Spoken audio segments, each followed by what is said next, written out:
Ottawa will restrict the number of low-wage temporary foreign workers. The Prime Minister announcing the plan during a Liberal cabinet retreat in Halifax on Monday. Beginning September 26th, Ottawa will refuse applications in cities with an unemployment rate of 6% or more. For more on this, we're bringing in immigration lawyer Lev Abramovich from the Canadian Immigration Lawyers Association. Thank you for joining us today, Lev. Thank you for having me. So what were your thoughts on this announcement? Well, I had some mixed thoughts on this. I think the announcement is largely political in nature, and I think the government is seeing that the polls are not favorable and that consensus on immigration is changing. And so following the changes to the student program worker, which were far too late in my view, they're now bringing in certain changes to the temporary foreign worker program. And by way of a reminder, we have two programs, the temporary foreign worker program and the international mobility program. So these changes are quite limited. And they're really, in my view, somewhat reactionary. I don't think they're going to have a meaningful change in terms of numbers, but they're certainly going to signal to Canadian employers that the days of automatic approvals are over, and perhaps there's a culture change as well. For those who haven't been following this story, perhaps you can shed some light on why this was becoming a problem. Well, it was becoming a problem for it's been a problem for a long time. I think there's a decent amount of abuse. Job offers are being sold.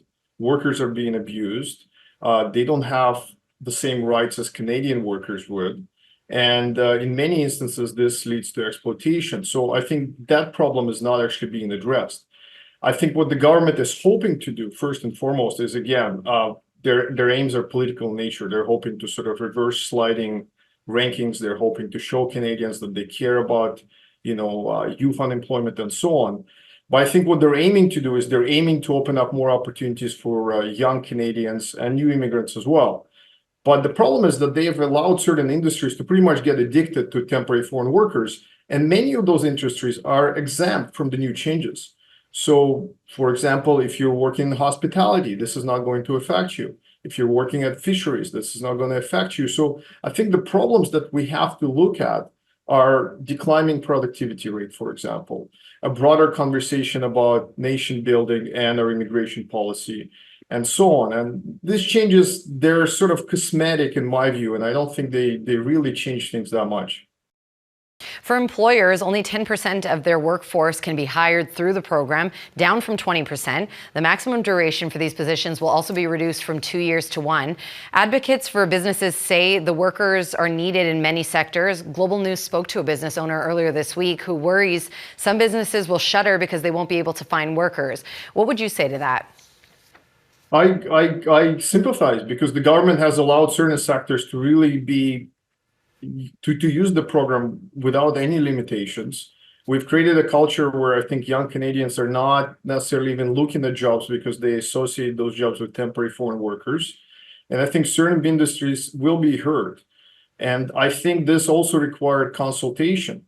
But I think ultimately we can't keep bringing in the same number of workers without having a broader conversation about our policy, because a lot of these workers won't transition to permanent residency. There will be permanent, there will be abuse and so on.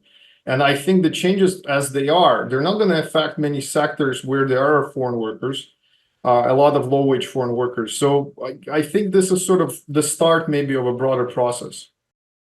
Certain industries are exempt from the changes due to acute labor needs, including healthcare, agriculture, construction, and food security. Why exempt these industries, and do you think this is the right move?